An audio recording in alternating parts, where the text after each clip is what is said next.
Hello everyone. Welcome back to my series where I play against my friends in a rated tournament and I show my losses, my wins, my draws, everything that happens.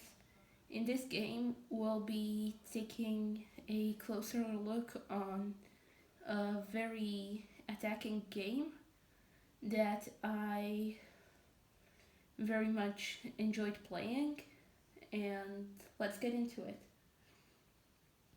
My opponent played c4, the English opening, which is known for its dynamic and attacking style, which is the character of this game. I played c5, the mirror English, because you can copy your opponents if you don't know theory, which of course this is theory, but still. Sometimes copying doesn't work out, but in this particular case, it is one of the most played moves in this position. Then knight to c3 and knight to c6. g3 to develop the bishop on the long diagonal, and I responded in the same fashion with g6. Then bishop g2 and bishop g7, the point of g3 and g6. Then e3 and e6. So far I'm playing the same moves as my opponent, but there is no immediate trap or move to refute this fact. So knight e2 to play d4, and knight e7 similarly to play d5. Now d4 and queen b6 to put more pressure on that pawn. Then my opponent played d5 and I played knight e5. Sometimes you don't have to take pawns and or anything for that matter. You can just move the attacked piece and leave the tension, as some say. Then after knight e5 he played queen b3 and I played knight to d3 check, the beginning of the attack. My opponent had blundered this, he told me after the game, and now that his king is under check, he has to move it, because there is no way that you can cover the check from a knight or take the knight.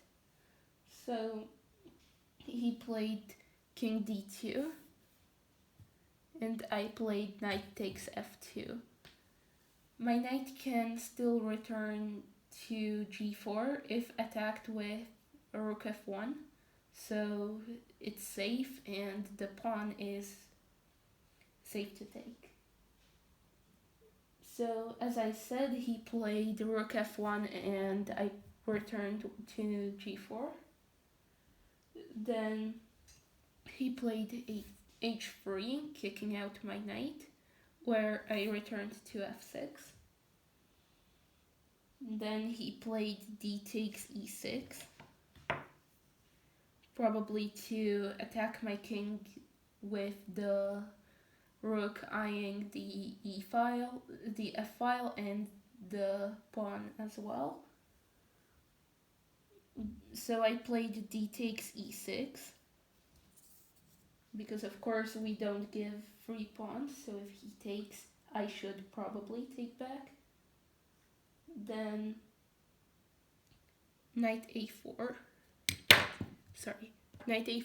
to attack my queen and the pawn at the same time, but it's not good to attack if your king is still left in the center. Please be careful about this, the king on d2 is not well placed, and that's going to be the target of my attack. I played queen to d6 check, and he played king c2 to try and run to b1, where he might be safe, but as we'll see, that's not the case. Then knight to c6 to develop, and he played rook d1 to attack my queen. I played knight to b4 check, and he can't take my queen as, of course, the king is in check and it's more valuable than my queen, so it's got priority and he has to solve that. He played king b1, as I've said before, to try and hide.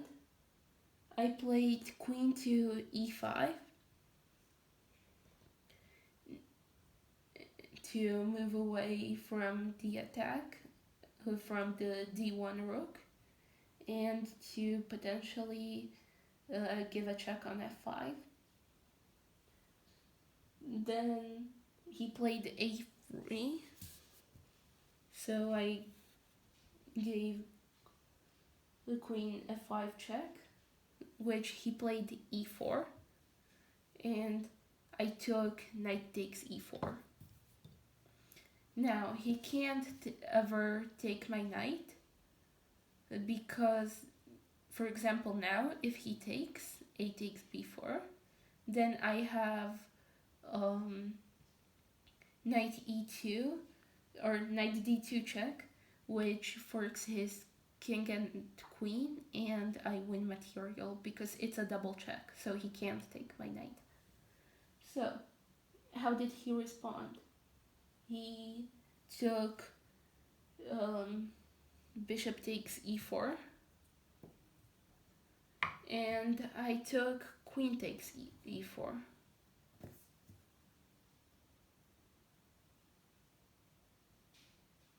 And then he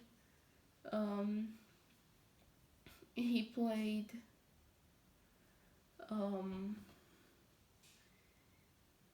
rook a2, or rook d3, rook d3, and I just took that because I can, and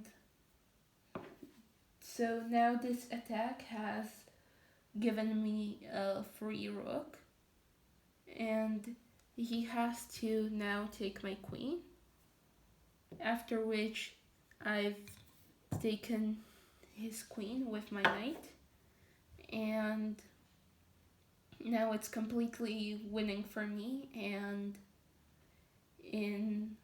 my opponent just played on a couple more moves and then he resigned. He played knight f4 when I took his bishop, he took with the king, and then I castled, and after this my opponent resigned. Sometimes an attack is not going to end in checkmate, but it's going to end in a huge material advantage that you can then convert into a win. So this is how my game went, and I ultimately ended up winning, and I won the tournament as well. See you in more game recaps. Bye.